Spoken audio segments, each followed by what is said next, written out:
दोस्तों, welcome back to our YouTube channel. और आज मैं आप सबके लिए लेकर आई हूँ एक बहुत ही स्पेशल जगह की आइटनरी।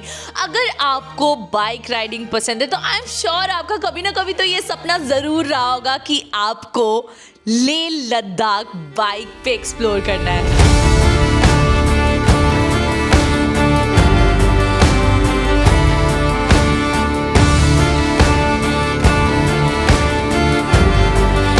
You heard right. तो मैं आप सबके लिए लेकर आई हूँ लेह लद्दाख की 8 नाइट्स 9 डेज आइटनरी, और इसके साथ साथ मैं आप लोगों को 5 नाइट्स 6 डेज आइटनरी भी सजेस्ट करूंगी और 6 नाइट्स और 7 डेज की आइटनरी की। सो इस व्लॉग में हम बात करेंगे transport, food, stay, SIM, things to carry, things to explore, best time to visit and the most important budget.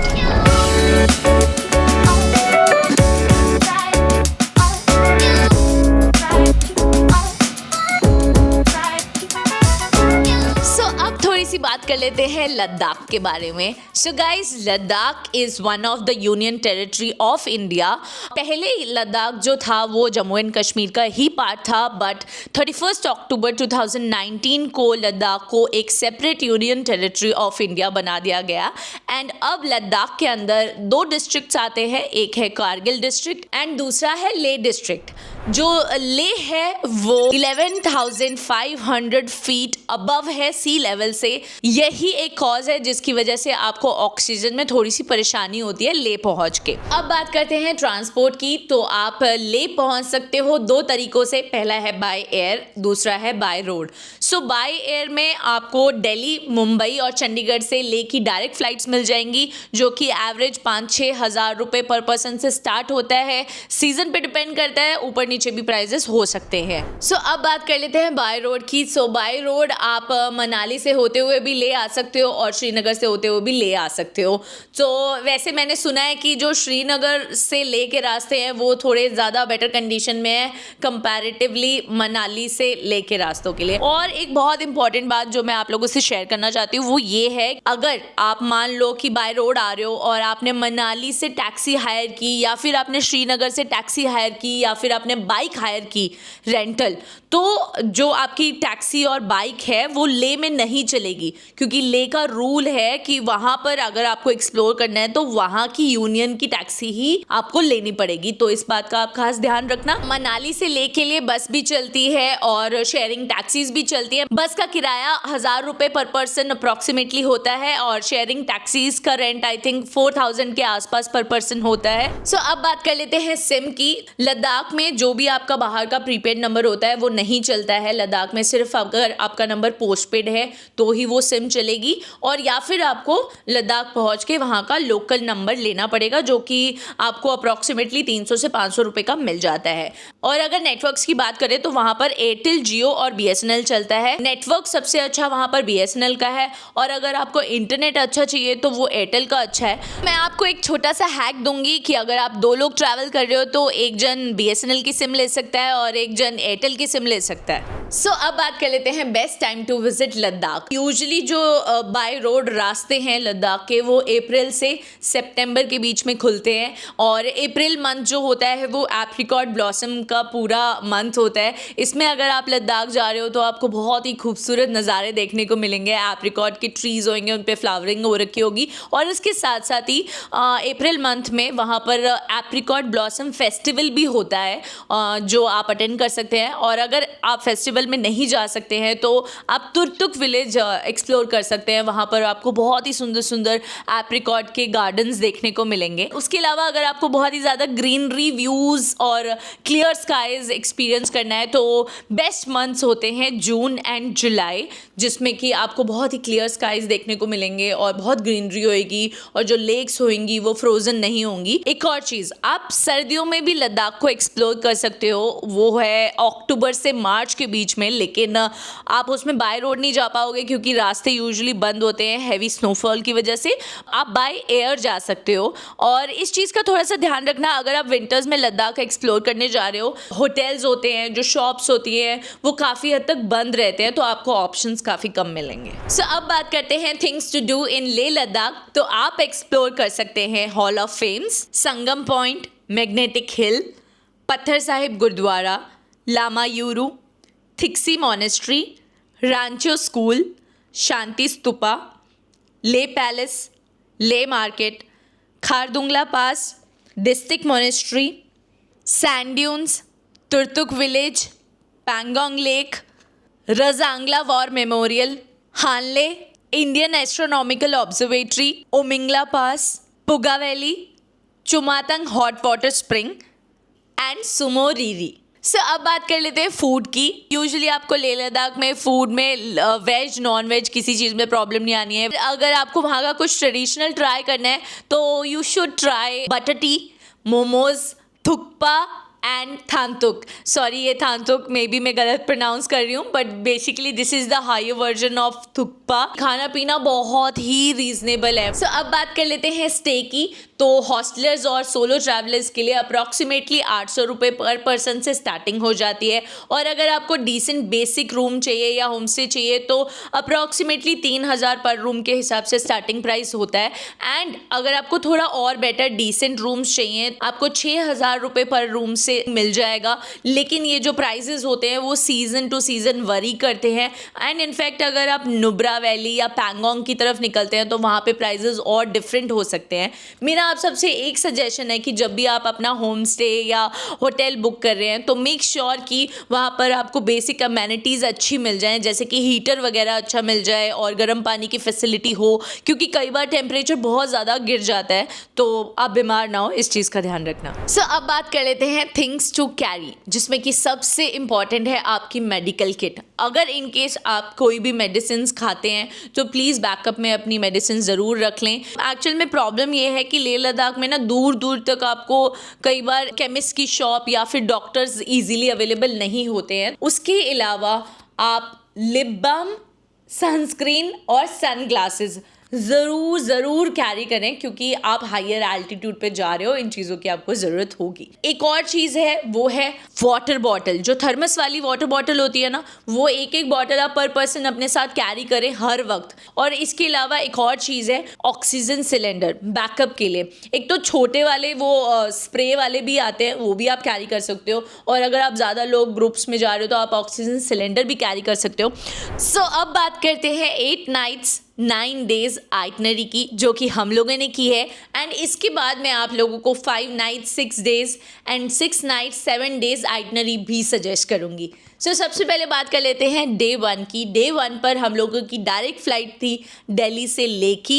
And हम एयरपोर्ट पहुंचे और बिकॉज़ हमारा पैकेज बुक था वे फॉर ट्रैवल्स की तरफ से, तो जो ड्राइवर भैया थे गाड़ी के साथ हमारा वेट कर रहे थे एयरपोर्ट के बाहर, उन्होंने हमें वहाँ से पिक किया और हमारे होटल ड्रॉप किया। हम लोगों ने होटल पहुंचकर होटल में ही रेस्ट किया और अपने आप को हाइड्रेट रखने की पूरी कोशिश की, बिकॉज़ यहाँ का रूल है कि जब आप बाय एयर ले पहुँचते हैं तो आपको कम से कम 2 दिन अपने आप को एक्लेमेटाइज करना होता है। डे 1 के लिए हमने कोई भी एक्टिविटी अपनी नहीं रखी हुई थी, क्योंकि लद्दाख गवर्नमेंट का रूल है कि जब आप बाय एयर ले पहुँचते हैं तो कम से कम 48 आवर्स के लिए आपको एक्लेमेटाइज करना चाहिए, अपने आप को हाइड्रेट रखना चाहिए और जो खाना है वो थोड़ा लाइट खाना चाहिए। तो हम लोगों ने होटल में ही लाइट सा डिनर किया और रेस्ट किया। अब बात करते हैं डे 2 की। डे 2 पर अपने होटल में ही ब्रेकफास्ट करके हम लोग सीधा निकल गए हॉल ऑफ फेम्स के लिए। हॉल ऑफ फेम्स मेरे हिसाब से आपको ज़रूर जाना चाहिए, क्योंकि वहाँ पर आपको बताया जाता है कि हमारी इंडियन आर्मी इतने हायर एल्टीट्यूड्स पे कैसी कंडीशंस में रहती है और कैसे हमारी कंट्री को प्रोटेक्ट करती है। आपको ज़रूर जाना चाहिए, यू विल फील प्राउड। उसके बाद हम सीधा निकल गए संगम पॉइंट के लिए, जहाँ पर जांस्कर रिवर और इंडस रिवर का संगम होता है, इसीलिए उसको संगम पॉइंट बोलते हैं। और वो खूबसूरत नज़ारे एक्सपीरियंस करने के बाद हम वहाँ से निकल गए सीधा लामा यूरू के लिए। लामा यूरू बेसिकली काफ़ी लोग उसको मून लैंड भी बोलते हैं। बहुत ही खूबसूरत नज़ारे हैं, बहुत ही शानदार व्यूज़ है, लेकिन थोड़ा दूर पड़ जाता है। आप लोग चाहते हैं कि आपके पास शायद इतना टाइम नहीं है तो आप लामा यूरू स्किप भी कर सकते हैं। लामा यूरू एक्सप्लोर करने के बाद हम लोग पहुंचे magnetic hill. Basically magnetic hill एक पॉइंट है, रोड है, जहाँ पर अगर आप अपनी गाड़ी को बंद भी कर दें तो भी आपकी गाड़ी चलती जाती है। This is basically a optical illusion, काफ़ी फेमस है ये पॉइंट। उसके बाद हम निकल गए ले मार्केट के लिए। ले मार्केट की वाइब वाइब बहुत ही अमेजिंग है, लेकिन जब तक हम पहुंचे थे तब तक काफ़ी हद तक मार्केट बंद हो चुकी थी। हमने मार्केट एक्सप्लोर करी और उसके बाद हम लोग निकल गए अपने होटल के लिए। अब बात करते हैं डे 3 की। डे 3 पर हमने अपने होटल से चेकआउट किया। वैसे तो हमें इस दिन निकलना था सीधा नुब्रा वैली के लिए, लेकिन हम लोगों ने डे 2 पर लामा यूरू एक्सप्लोर किया था। इस वजह से हमारी कुछ चीज़ें मिस हो गई थी जो हमें आज के दिन कवर करनी थी, जैसे कि ले पैलेस और शांति स्तूपा। तो हम लोग सीधा निकल गए ले पैलेस के लिए, जो कि बहुत ही खूबसूरत और बहुत ही वेल मेंटेन पैलेस है।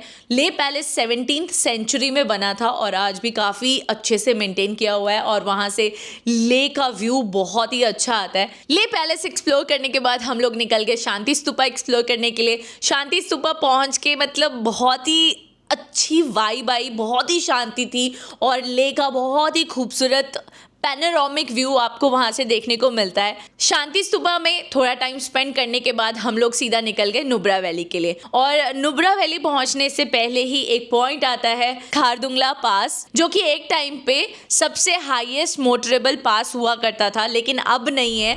खारदुंगला पास पर थोड़ा सा टाइम स्पेंड करने के बाद, अच्छी अच्छी फोटोज़ और वीडियोज़ कैप्चर करने के बाद हम लोग निकल गए खूबसूरत से नज़ारे एंजॉय करते हुए नुब्रा वैली के लिए। रास्ते में एक स्पॉट आता है जहाँ पर काफ़ी सारी एक्टिविटीज़ होती हैं, जैसे कि ATV राइड होती है, जिप लाइनिंग होती है। हम लोगों ने वहाँ पर ATV राइड की जो कि 1000 रुपीज़ पर पर्सन थी।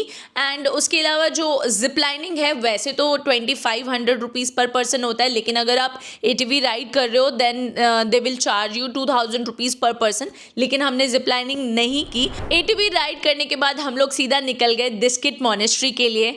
डिस्ट्रिक्ट मॉनेस्ट्री काफ़ी हाइट पर है, मतलब 100 स्टेयर्स है ऊपर जाने के लिए, और उससे पहले ही बुद्धा का बहुत बड़ा स्टैचू भी आता है। यूजुअली लोग बुद्धा का जो बहुत बड़ा स्टैचू है वहीं पर ही जाते हैं, टाइम स्पेंड करते हैं, फोटोज़ वीडियोज़ बनाते हैं और वहीं से वापस आ जाते हैं। मैं आपको हाईली सजेस्ट करूँगी कि अगर आप 100 स्टेयर्स चल सकते हैं, कोई प्रॉब्लम नहीं है, तो आप ज़रूर जाएँ डिस्ट्रिक्ट मॉनेस्ट्री। एक बहुत ही अच्छा एक्सपीरियंस आपको वहाँ पे मिलेगा। बहुत ही शांति थी वहाँ पे। आपको बटर टी मिलती है, बेसिकली प्रसाद कह लो या ऑफरिंग कह लो। वो एक्सपीरियंस बहुत ही अमेजिंग था। डिस्किट मॉनेस्ट्री एक्सप्लोर करने के बाद हम लोग निकल गए सैंड ड्यून्स के लिए। सैंड ड्यून्स में आपको बहुत ही खूबसूरत नज़ारे देखने को मिलते हैं। बहुत ही अलग एक्सपीरियंस था और वहाँ पर आपको डबल हम कैमल्स भी देखने को मिलेंगे, जो कि पूरे इंडिया में सिर्फ वहीं पर ही पाए जाते हैं। वहाँ पर काफ़ी टाइम स्पेंड करने के बाद हम लोग सीधा निकल गए अपने होटल के लिए, जो कि हमारा स्टे नुब्रा में ही था। तो हमने अपने होटल में चेक इन किया, रेस्ट किया।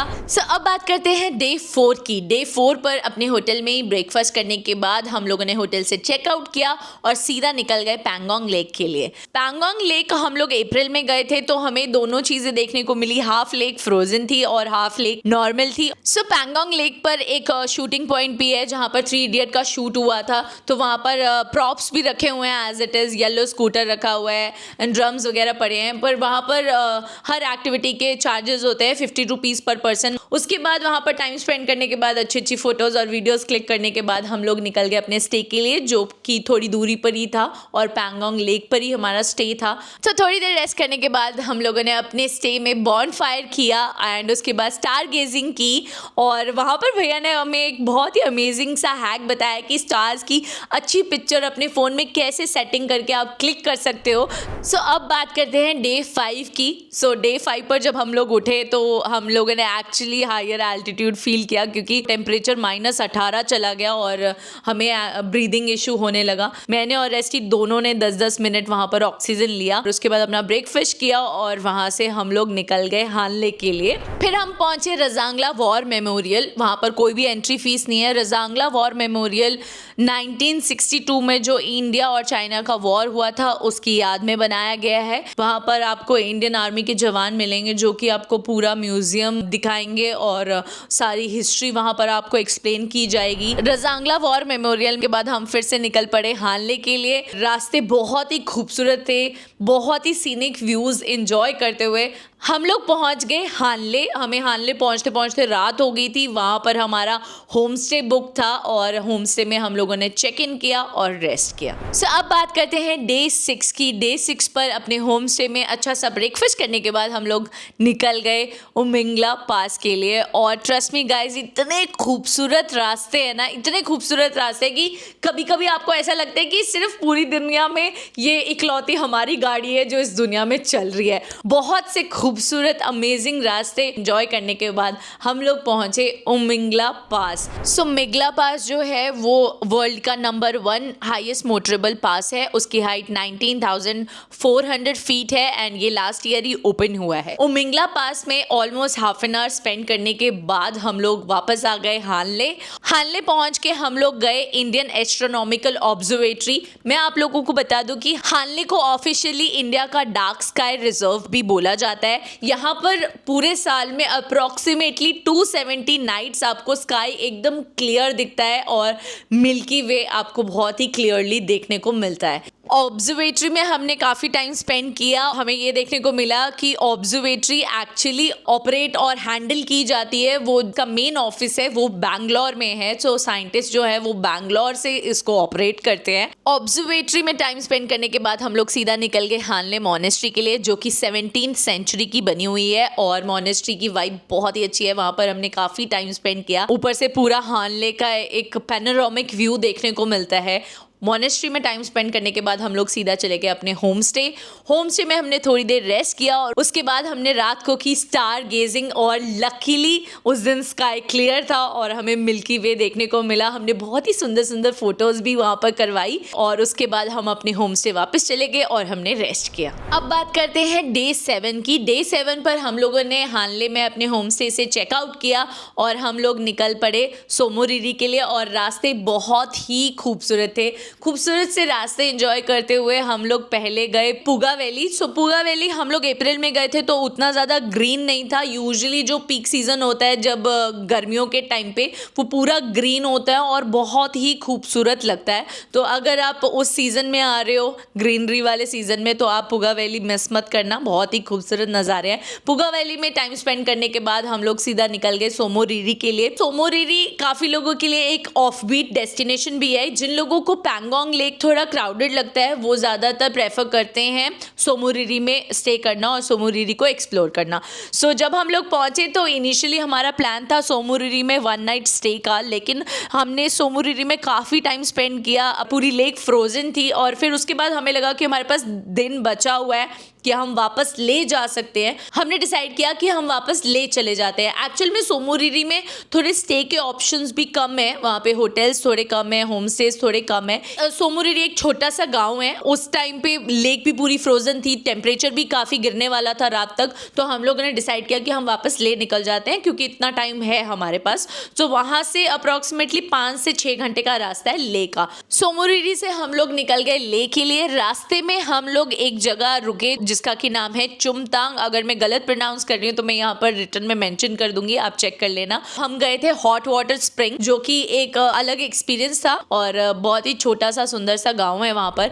ले पहुँचते पहुँचते हम लोगों को काफ़ी रात हो गई थी और हमने अपने होटल में चेक इन किया और रेस्ट किया। अब बात करते हैं डे 8 की। डे 8 पर हमने अपने होटल में ही ब्रेकफास्ट किया और हम सीधा निकल गए रैंचो स्कूल के लिए, जो कि सोनम वांगचुक जी का स्कूल है। वहाँ पर 3 इडियट का शूट हुआ था। तो एक छोटा सा कैंपस एरिया बना हुआ है जिसकी कोई एंट्री फीस नहीं है। वहाँ पर एक बॉल है और वहाँ पर एक छोटा सा कैफे है। वहाँ पर थोड़ा सा टाइम स्पेंड करने के बाद हम लोग सीधा निकल गए थिक्सी मॉनेस्ट्री के लिए, जो कि 14th सेंचुरी की बनी हुई मॉनेस्ट्री है। मॉनेस्ट्री की जो वाइब है वो बहुत ही अमेजिंग है। वहाँ पर बहुत ही शांति थी और बहुत ही वेल मेंटेन्ड मॉनेस्ट्री है। वहाँ पर हमने अच्छा खासा टाइम स्पेंड किया और उसके बाद भी हमारे पास हाफ ऑफ द डे बचा हुआ था। तो मैंने और रेस्टी ने डिसाइड किया कि क्यों ना हम बाइक रेंट करके लेक को एक्सप्लोर करें। तो हम लोगों ने हाफ डे के लिए बाइक रेंट की, जो कि हमें 700 रुपये की पड़ी हाफ डे के लिए। हम लोग ने बाइक उठाई और सीधा निकल गए संगम पॉइंट के लिए।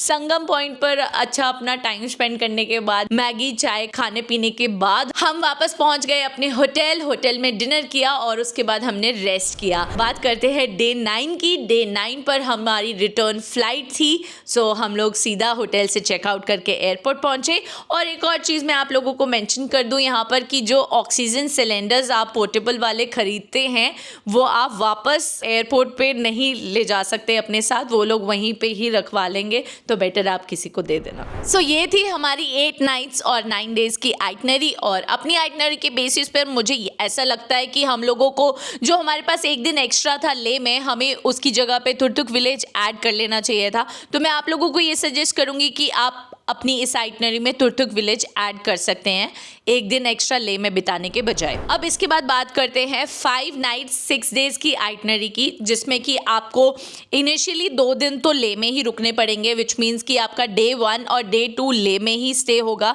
उसके बाद डे 3 पर आप नुब्रा वैली जा सकते हैं एंड डे 4 पर आप पैंगोंग लेक जा सकते हैं। डे 5 पर आप रिटर्न ले आ सकते हैं और डे 6 पर आप वापस अपनी फ्लाइट कर सकते हैं। बात कर लेते हैं 6 नाइट्स और 7 डेज की आइटनरी की, जिसमें कि आपके इनिशियल 2 दिन तो सेम ही रहने वाले हैं। डे 1 एंड डे 2 आपका ले में ही रहेगा स्टे एंड डे 3 पर आप नुब्रा वैली जा सकते हैं। डे 4 पर आप तुर्तुक विलेज एक्सप्लोर कर सकते हो। डे 5 पर आप पैंगोंग लेक आ सकते हो। आपको ज़्यादा अच्छा मिल्की वे देखने में इंटरेस्ट है तो आप तुर्तुक विलेज के बजाय हानले भी अपनी आइटनरी में ऐड कर सकते हैं और 6th डे पर वापस ले आ सकते हैं और 7th की अपनी रिटर्न फ्लाइट कर सकते हैं। बात करते हैं द मोस्ट इम्पॉर्टेंट बजट की। जो हमारा पैकेज था वो हमने वे फॉर ट्रैवल से किया था और हमारे पैकेज की जो कॉस्टिंग थी वो थी 56,000 पर पर्सन, जिसमें कि हमारी फ्लाइट टिकट्स इंक्लूड नहीं थी। इस पूरे पैकेज में हमारा stay, breakfast, dinner, car, driver, permit included था। सो बेसिकली जितने भी हमारे स्टे और प्रॉपर्टीज़ थी वो ऑलमोस्ट 4 स्टार प्रॉपर्टीज़ थी और बस हानले में हम लोगों ने होम स्टे बुक किया था जो कि काफ़ी अच्छा था और वहाँ का खाना भी बहुत अच्छा था। अगर आप लोगों का बजट इससे कम है या इससे ज़्यादा है तो आप कंपनी से कहकर अपने अकॉर्डिंग पैकेज को कस्टमाइज़ करवा सकते हो। आपको अगर बेटर प्रॉपर्टीज़ चाहिए तो आप और अच्छी प्रॉपर्टीज़ भी अपनी अकॉर्डिंगली बुक करवा सकते हो। मैं यहाँ पर स्क्रीन पर नंबर मेंशन कर दूंगी, आप इनसे कॉन्टैक्ट कर सकते हो और अपना पैकेज बुक करवा सकते हो। सो गाइज मेरा एक पर्सनल सजेशन है आप लोगों से, अगर आप पहली बार लद्दाख घूमने आ रहे हो या फिर फैमिली के साथ लद्दाख घूमने आ रहे हो तो मैं आपको सजेस्ट करूंगी कि आप पैकेज बुक करवा के ही आओ, क्योंकि बहुत बार ऐसा होता है लद्दाख में ना नेटवर्क नहीं आता है और रास्ते भटक जाते हैं, रास्तों का पता नहीं चलता है उनको। पैकेज में ना आपका बिल्कुल एकदम हैसल फ्री ट्रिप रहता है क्योंकि उसमें आपको गाड़ी मिल जाती है, ड्राइवर मिल जाता है, उन लोगों को रास्तों का सब पता होता है। लद्दाख में ना दिस्तिक से पैंगोंग, पैंगोंग से हानले, हानले से उमिंगला तक कोई पेट्रोल पंप नहीं है। तो अगर आपने पैकेज बुक किया है, आपके साथ गाड़ी है, ड्राइवर है, तो वो अपना बैकअप में पेट्रोल डीजल वगैरह रखते हैं, तो उसमें आपको कोई स्ट्रेस लेने की ज़रूरत नहीं है। गाइज अगर आपको मेरी तरह बाइकिंग का बहुत ज़्यादा शौक है और किसी वजह से आप पूरा लद्दाख का ट्रिप बाइक पे नहीं कर पा रहे हो तो डे